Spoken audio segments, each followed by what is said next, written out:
caramel center chocolates.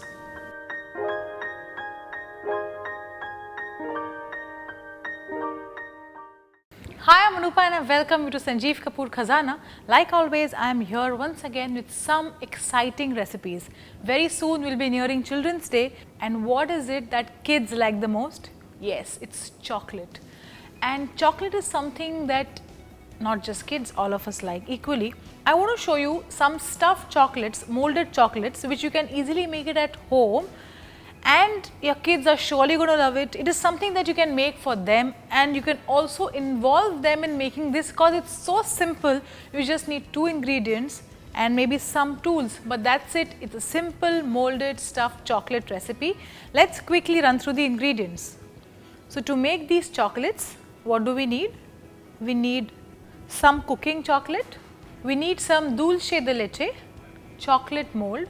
Why I am saying this is it gives you a good grip, it helps you make lovely chocolate shells, and it's quite sturdy. Along with that, we will need a piping bag. That's it. Simple tools, simple ingredients, and here we are all set to make these chocolates for our kids or along with our kids. Okay, so what is dulce de leche? So we all know what is condensed milk, right? So all you need to do is take a can of condensed milk, place it in a bowl or a pan of boiling water and let it cook in that pan for about 4 hours. So the sugar which is there in the condensed milk gets caramelized within the can, and this is how you get dulce de leche. It's extremely smooth, it's very sweet, it gets this caramelized texture and taste, and also it tastes of toffee. So when you eat chocolates which are stuffed with toffee, this is how it is done. So let's make chocolates now. Here I have a cup full of cooking chocolate. I'm going to melt this in the microwave. The chocolate doesn't take more than a minute in the microwave. So we'll put this in, and in the meanwhile what we'll do is we'll put this in another piping bag. So here is the piping bag.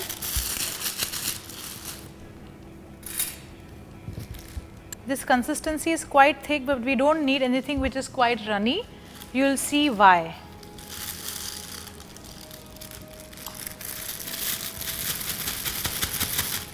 A lot of places you will get ready-made cans of dulce de leche. You could also buy them, but in case if you don't get it, it's quite easy to make it at home. Even pressure cooker works well. You can also place the can in the pressure cooker, but what I have done is I have put the can in a pan of boiling water for about 4 hours. So all of this in this piping bag, and okay, the chocolate is done.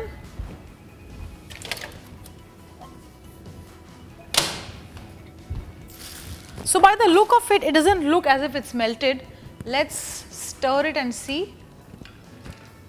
So with a nice clean spatula, make sure that whatever that you use, whether it's your mold, your bowl, your spatula, is all clean, not even 1 drop of water, because water is chocolate's biggest enemy. Lovely. You see this? The chocolate is melting, rather it has melted, but it's a little hard, but if you just keep on mixing it, within its heat it will melt, and we will have this good melted chocolate. If you end up heating chocolate more, it will seize. So please do not overheat it. It may look a little unmelted here, but if you just keep on mixing it this way, it will eventually melt. So patience is virtue. Please be patient enough while handling chocolates. As I mix, you see this chocolate is melting. After this chocolate melts, we have to bring it down to room temperature, which means we have to temper it, for a simple reason that if you use hot chocolate in all your moldings, it will eventually melt if you leave it out at room temperature. What I mean is, after we have made chocolates, what we are going to do is we are going to stuff chocolates in this mold, put it in the fridge, and then once it is done, say we wrap it in a paper and give it to somebody. If that person leaves it out at room temperature, this chocolate is going to melt. So it is very important for us to temper chocolates. Tempering chocolate is after you have raised the temperature, which means we have heated the chocolate, it is necessary for us to bring it down to room temperature. So what is room temperature is that this has to feel as if it's not hot enough. So the best way to see is take a little bit of chocolate, put it on your lower lip. When you feel that there is no heat at all, which means the chocolate has been tempered. There's another way to do it is that pour the entire thing onto a tabletop, which is either a stone tabletop or marble tabletop, because marble absorbs heat. And the marble absorbs all the heat and the chocolate is absolutely tempered. Bring it back into a bowl, but very often what happens is it gets a little messy. So to avoid the mess, I would suggest that you keep on mixing it this way. Just mix this. You see, while just a few seconds ago this was still quite hard, as we kept on mixing it, this entire chocolate has melted really well. Yeah, here you go. Okay, of what I feel is that the chocolate still needs a little more of tempering. So I am just going to mix it this way.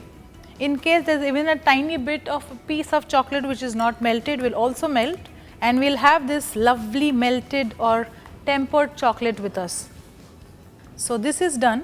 Now what I am going to do is I am going to take my hard chocolate mold and we will pour all the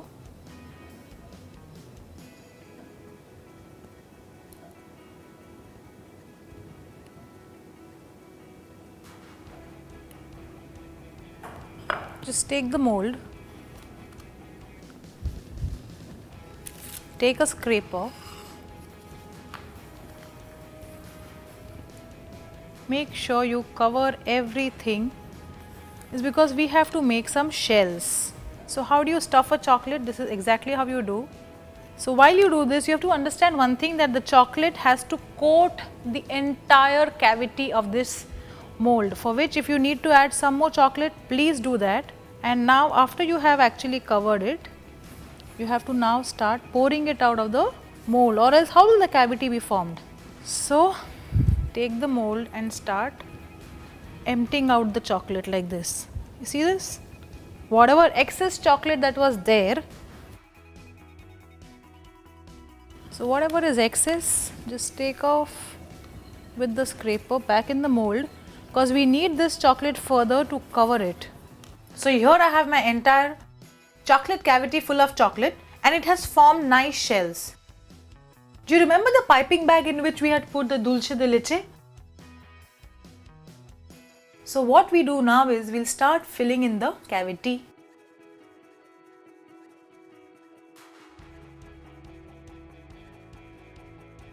Make sure you don't overfill the cavity, or else all the dulce will come out of the chocolate. After you've done this, just take the mold and just, the tips need to just sit down like this.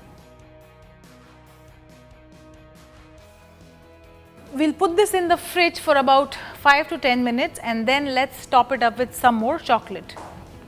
Well, while the dulce de leche is in the fridge, in the chocolate cavity, we've got the remaining chocolate in this bowl. We need to melt this now because it has really set. You can see a little bit of hard chocolate here. I just need to melt it for a few seconds and then temper it down, and then we'll top it up on the chocolate.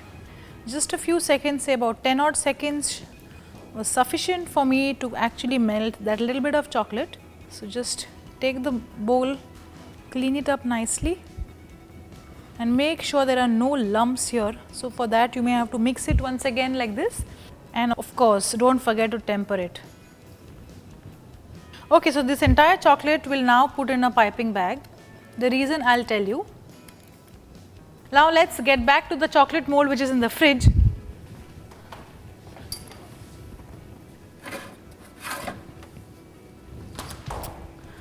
Wow. So this is also kind of settled down.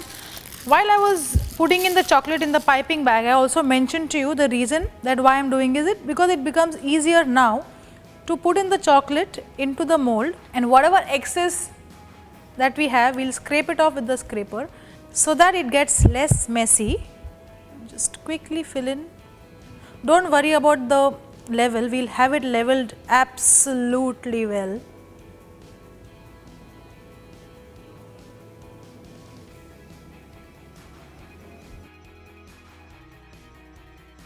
Okay, now after you filled in the chocolate, again just give it a bang And wherever that you feel that the chocolate is less, you can just put in some more this way. Like I feel this cavity is less, so some here, maybe some here, that's it. Again level it up.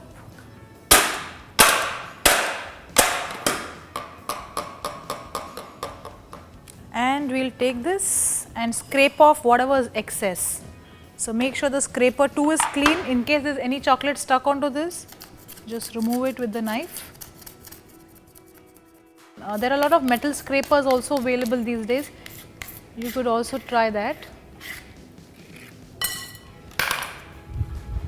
But you need to move your hand quickly.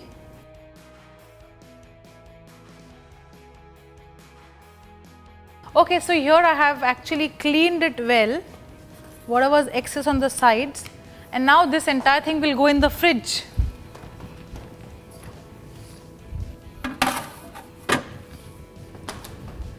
Always keep the mold in the fridge and not in the freezer. Nothing more than 10 minutes is what the chocolate will take to set. How do you know if the chocolate is well set from inside also? When you actually turn the chocolate mold, you will see that the chocolate has actually left the sides of the mold. So when we actually have to demold it is when you will actually see what I mean. So till then, let's be a little more patient and wait for the chocolate to set. Okay, so I've got the chocolate out of the fridge. Now how do you know if the chocolate has set? You see this has actually left the sides, otherwise it would have been absolutely dark brown stuck to the mold. But you see it's all gone white, which means the chocolates have set. All you have to do is just give it a tap like this. There are some stubborn ones, but don't worry, they will have to come out. Here it is, it's all done. Just carefully place them on a plate. So here goes the good looking chocolates. So let's do one thing, let's cut a chocolate and see how has the stuffing come out. Since we had stuffed this with dulce, wow, you see this?